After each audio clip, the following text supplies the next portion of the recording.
Hey everyone, we are going to talk about the character PJ. Pilot Jumper, honestly, I don't have much of a deep back story behind his name. I just looked up Kawaso. I didn't know that race existed, the Otterfolk. They sounded pretty cool. And their names usually tend to be nature-based names. And so, I don't know, Pilot Jumper sounded like a fun one, especially doing that PJ abbreviation. Really, really stuck. It was pretty adorable. I looked up Kawaso pictures from like the D&D books, and I'm not really varying much from those pictures. So like, fur all over the body, like more otter than humanoid. That's definitely how I picture in my head. I was even thinking like, I think I was getting so into the meta of like, how does, how does his pack work? So his pack, I would think, would be leather treated with oil. So it's waterproof because even though he doesn't spend his whole time in the water, he does spend a good amount of time. So it makes sense that all his stuff is waterproof unless he takes it off and he goes off into the water. So that I was really contemplating the physical limitations. I'm like, okay, the alchemist kit. How would I have used that alchemist kit in the river in episode one there? So of course I wanted a bow. That's what I think of when I think of Ranger. Going back to his backstory though, I think of him as a forager, someone who explores the forest a lot. He does, hunting, basic fishing, and just my core idea for Pellet Jumper is he is a helper. He helps people. So with his weapons, I'm proud of my character choices. I chose a dagger and a light hammer, but in my mind, it's not a dagger. It's a hunting knife, just like a basic knife he keeps at his side, and the hammer for like repairing tents, repairing structures. So they are more of tools that he uses as weapons when necessary. So I never actually used the hammer in battle, not yet at least. I think more of as that tool to a means.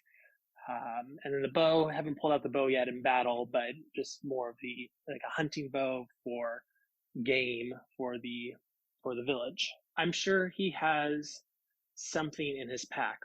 A small handful of keepsakes, maybe a little pouch he keeps inside his pack with keepsakes. Maybe it's some pendant, or it's some more naturey, some sort of carved stone or carved figurine. I followed the rules in the manuals, and I basically took as much stuff that the rules are going to give me. I wasn't trying to make him overpowered, but I wanted to make sure that I didn't, leave any stone unturned. So I don't feel like he's super overpowered, but I don't feel like he's underpowered as well. The vision I had for him is he was always running behind the pack, always the runt of the litter. That's why I chose him to be 4 feet tall, even though I could have gone as tall as 6 feet. I think I envision him having at least four siblings. It's kind of the range. I haven't settled on any sort of names or anything. We have that unfold as things progress. I also want to establish he's not like a twin or anything. He is clearly not well, several years, however you want to define age in a Kawaso. He is clearly younger than his siblings. I want to establish that. I might be subconsciously pulling from my life here. I have an older sister who's 9 years older, and then an older brother who's 10 years older than me. So I don't know. Maybe I'm pulling from that. Who knows? Break that down with a therapist later. I feel like PJ's a little sheltered almost. I feel like he's read a lot of books or whatever comes through town, whatever the traders bring. So he knows a lot about the land, but personally hasn't experienced it yet. So he has this little bit of naiveness to him just because he doesn't have that experience that's hardened him quite yet. But he knows he's got the book smarts to survive. He just hasn't put it into practice quite yet.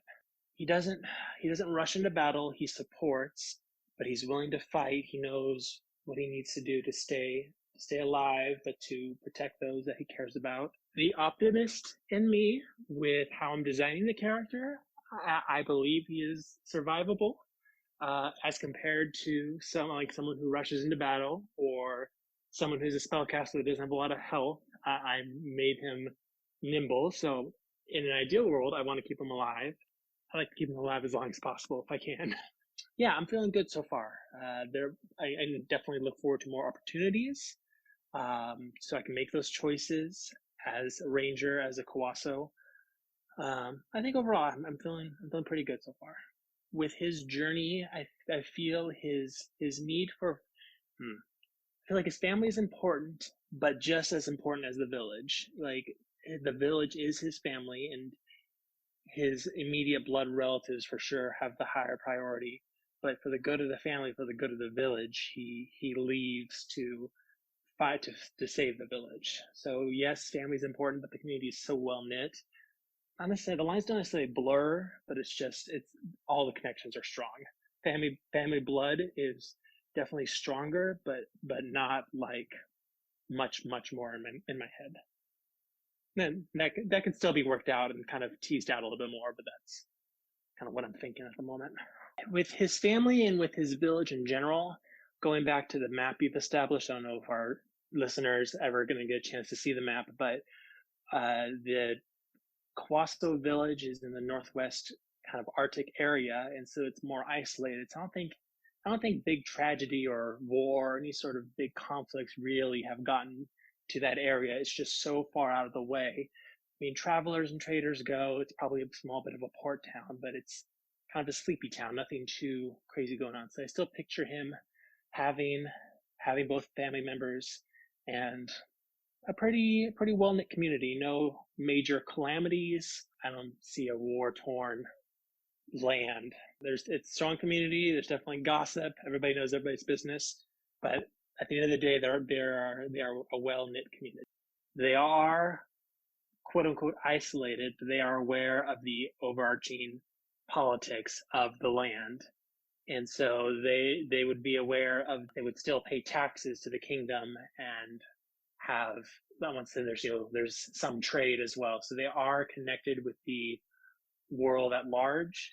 But since they are isolated, they don't have as much. Yeah, I'm enjoying this. Thanks, man. All right, Keith. Thank you so much for this time, and have a good day. Bye.